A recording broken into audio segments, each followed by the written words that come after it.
ರಾಜ್ಯದಲ್ಲಿ ಮುಂದಿನ 5 ದಿನ ಭಾರೀ ಮಳೆಯಾಗುವ ಸಾಧ್ಯತೆ ಇದ್ದು ರಾಜ್ಯ ಹವಾಮಾನ ಇಲಾಖೆ ಮುನ್ಸೂಚನೆಯನ್ನು ಕೊಟ್ಟಿದೆ.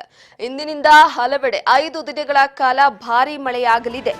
ವಿವಿಧ ಜಿಲ್ಲೆಗಳಲ್ಲಿ ಗುಡುಗು ಮಿಂಚು ಸಹಿತ ಮಳೆಯಾಗುವ ಸಾಧ್ಯತೆ ಇದ್ದು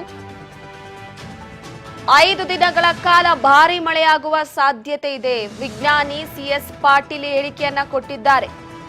ಮೇ 27ರ ತನಕ ರಾಜ್ಯದಲ್ಲಿ ಮಳೆಯಾಗುತ್ತೆ. ವಿವಿಧ ಜಿಲ್ಲೆಗಳಲ್ಲಿ ಗುಡುಗು ಮಿಂಚು ಸಮೇತ ಮಳೆಯಾಗುವ ಸಾಧ್ಯತೆ ಇದ್ದು ಬೆಂಗಳೂರಿನಲ್ಲಿ ಮಳೆಯ ಪ್ರಮಾಣ ಕಡಿಮೆ ಆಗುತ್ತೆ.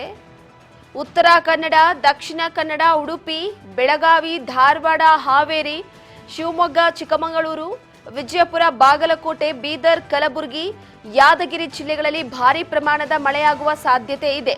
ಇಂದಿನಿಂದ ಮೇ 26ರವರೆಗೆ ಆರೆಂಜ್ ಅಲರ್ಟ್ ಅನ್ನು ಘೋಷಣೆ ಮಾಡಲಾಗಿದ್ದು ಹವಾಮಾನ ಇಲಾಖೆಯ ವಿಜ್ಞಾನಿ ಸಿಎಸ್ ಪಾಟೀಲ್ ಇದರ ಬಗ್ಗೆ ಮಾಹಿತಿಯನ್ನ ಕೊಟ್ಟಿದ್ದಾರೆ.